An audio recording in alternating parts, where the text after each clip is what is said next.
Hi, my name is Kirill. I work at JetBrains for almost 10 years. I started to work as a Resharper developer. How many of you know about Resharper? Please raise your hands. Almost. That's good. Good to see. That's great.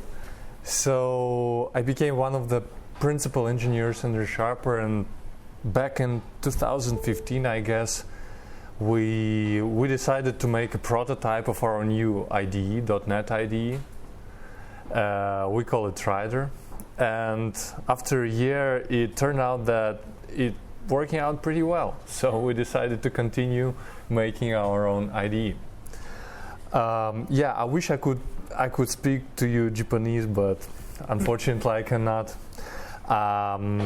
If you will have any questions regarding my talk, I will be very, very happy to answer and to answer them and to communicate with you guys. So, okay, today this will be a short introductional talk about Rider, maybe a bit of history, why we decided to make Rider this way or not another way. Unfortunately, I cannot see the slides. Okay, good. So, yes, before I'll start about Rider, just a second, I'll tune the volume here, something. So yeah, before I'll start about Rider itself, let me go even back in the history and talk about IntelliJ and Resharper, because IntelliJ and Resharper, these are the basement for Rider. So right now, JetBrains has lots of products, different products for almost all kinds of programming languages.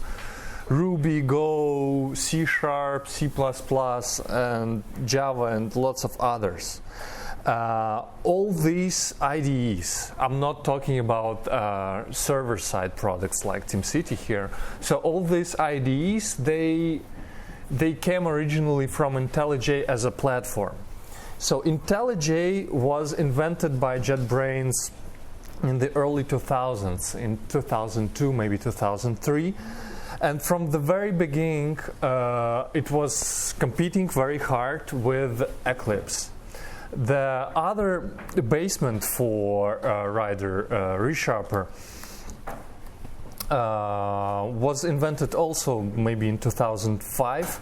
So both of them were battle tested for decades and won against their competitors in 2000s. So IntelliJ was competing mostly against Eclipse. Eclipse as an IDE was open source and is open source. Now it still exists, although it's descending. But it was supported by huge corporations like IBM, Borland, and Red Hat. When we first introduced IntelliJ, we were very afraid that we couldn't compete with such monsters, especially given the fact that IntelliJ was not free that time. There were no open free edition for IntelliJ. While IntelliJ was competing with all these guys, we also introduced Resharper for .NET marking, which was also growing rapidly in 2000s. I think it was a smart move to decide not to compete with Visual Studio, but rather to make a plugin for Visual Studio, because Microsoft ecosystem was much more closed than the Java one. But even with this, we're competing with lots of other plugins for Visual Studio. Maybe some of you know about CodeRush. Maybe some of you know about Just Code or Visual Assist. All these plugins also provided some sort of smart functionality which empower Visual Studio. But at the end, only Resharper won. And right now, it is the fact that on the market of enterprise plugins for Visual Studio, Resharper dominates. The same happened to IntelliJ. Back to the story, IntelliJ against Eclipse, and now IntelliJ dominates the Java market, which is huge. One very interesting fact is that, and very important fact is that Android Studio is based on top of IntelliJ, not Eclipse. And Android Studio is made by Google. So this is very important also for us in terms of support and discoverability, visibility of our tools. Okay, so right now we have more than 400,000 users for Resharper and more than 1 million IntelliJ. It maybe more than 2 millions. I really don't know the precise numbers, but I'm quite sure that more than 1 million for sure. It was like 2 years ago, probably. So now, what is Rider? With all this, we still had some problems in .NET and Visual Studio direction, because in 2010 first, Microsoft introduced Roslyn compiler for C#, and one little thing I missed. Why do I really think we won, especially against Eclipse, for example, which was supported by all these corporations? I think because for us, tooling was and is our primary business. We make tooling. We don't make clouds, platforms. Eclipse was and is a tool to promote platform. And to us, IntelliJ and Rider is everything. Like, we believe in our tools. Therefore, the whole team is dedicated and focused on making tool for ourselves, for you, for users, not for some cloud, to promote. VS Code is a perfect example how Microsoft promotes Azure. VS Code promotes Azure. We do not promote any clouds at JetBrains. We promote our tools. So this is the thing. This is why I think we won. But back to history. For Resharper, hard time came in 2010 when Microsoft introduced Roslyn within the same 32-bit process. Today it's 2019, but Visual Studio is still 32-bit process, unfortunately. And these two language support servers, Resharper and Roslyn, together in small 32-bit process, they have hard time of living together. In general, we were and are dependent on Visual Studio with Resharper, and Visual Studio is not cross-platform. And we also noticed that the new C# related frameworks like Unity were rapidly growing starting from like 2010. And these frameworks, they were cross-platform. They were probably most of them, or maybe all of them, based on Mono. And Visual Studio couldn't support Mono. I mean, it was on Windows only. And Mono developed, I think it was and is crap. So it's just a crappy IDE. And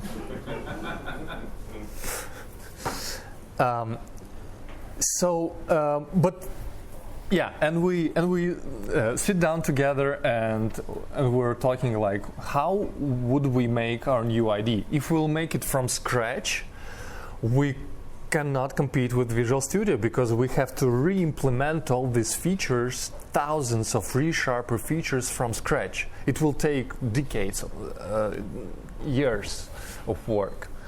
And then came up the beautiful idea.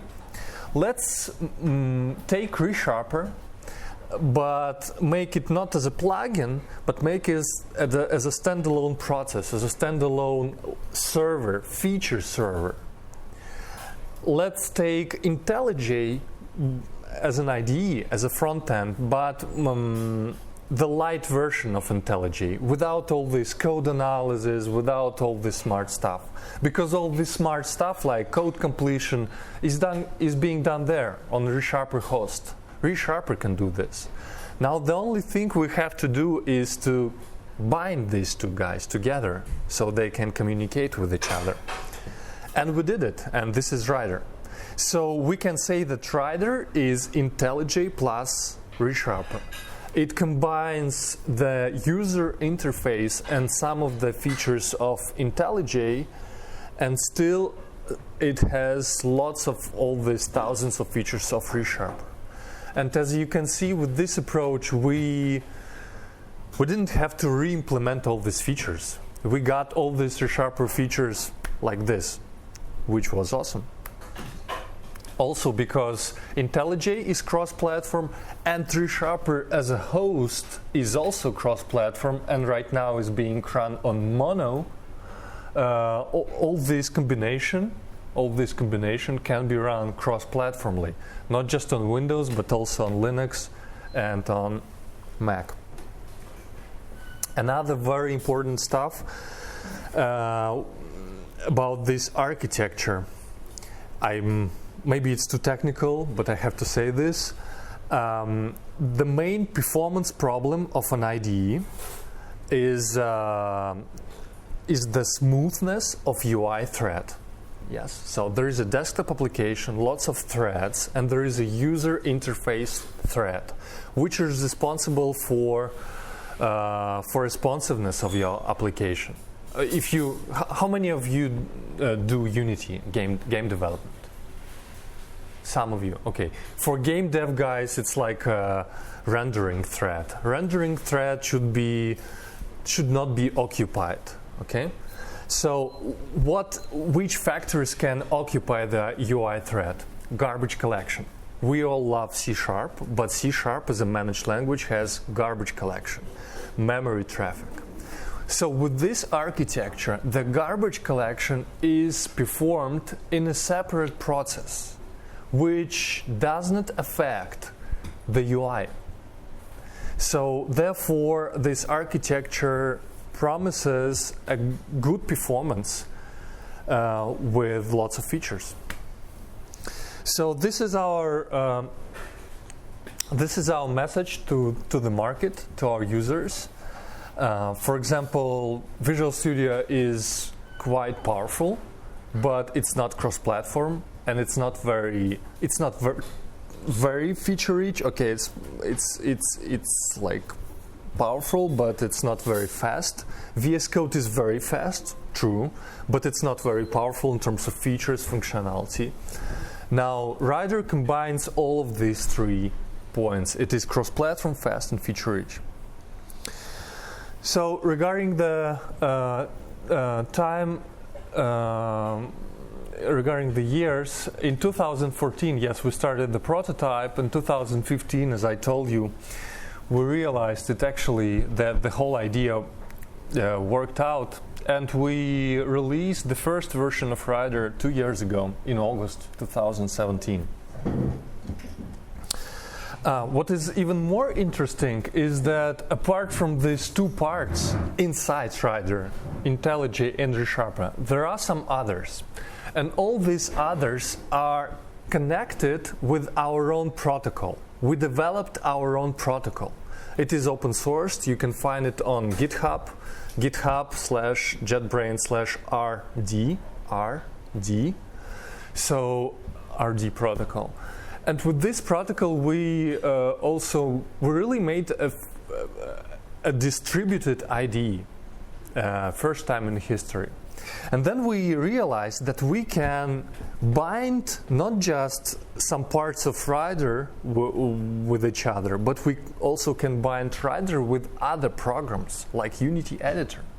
So let's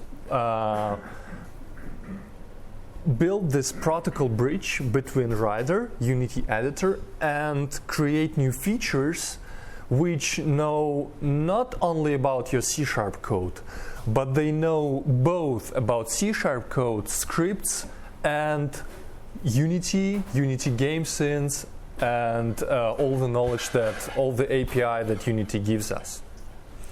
We also can do this with lots of other applications if they give us the API. So regarding the Unity, I'm happy to say that we have laughed together. We tightly collaborate together as a companies. First and very important thing is that Unity editor, this program, let me show you this. So can use Rider to write Unity editor. So since there are lots of Mac lovers and Linux lovers in Unity technologies, Rider quickly became quite popular for Unity developers. I mean developers inside Unity technologies. And they were curious about some questions regarding Rider, how to use this or that, what are the features, how to customize something. And we were very interested in their help as well, because they know the game development market, how to operate with Unity. And it ended up with a very good collaboration. We even have 2 dedicated Slack channels. JetBrains has a Unity Slack channel. Unity has not JetBrains, but it's called like external IDEs or something, Slack channel. And we're really in touch with each other, which is great.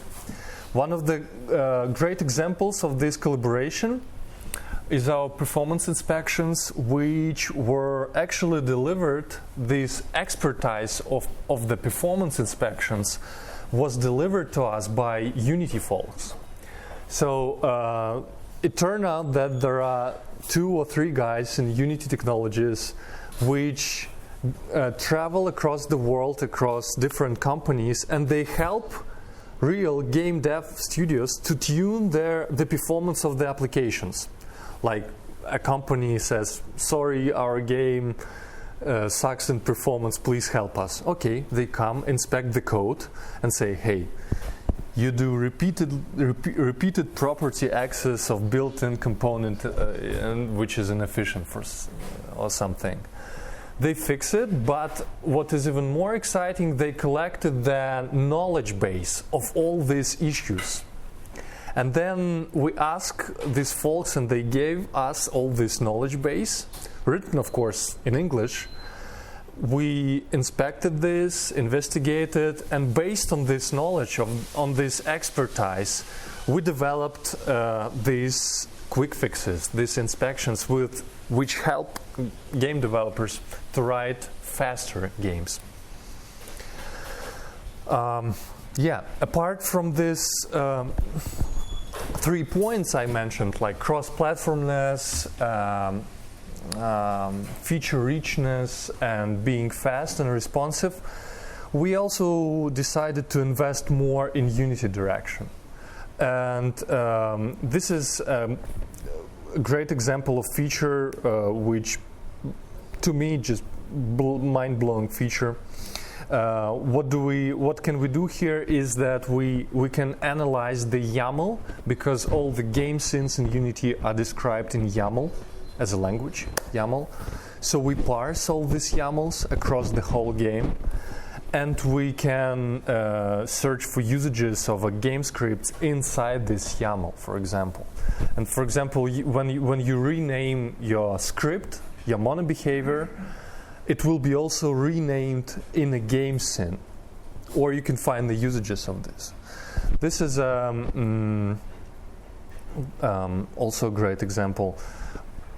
As well, great example of our collaboration, because we really it was based on expertise given by Unity folks as well. By the way, here in this screenshot, when I'll click ball, when I click on this usage, I'll navigate to Unity editor, from Rider to Unity editor. And this feature is possible because of this protocol connection, because of this protocol bridge. Another direction which is very interesting, and we are the first pioneers here. For years we had the beautiful profilers, .trace, .cover, timeline, .memory, but they were applicable only for Windows applications.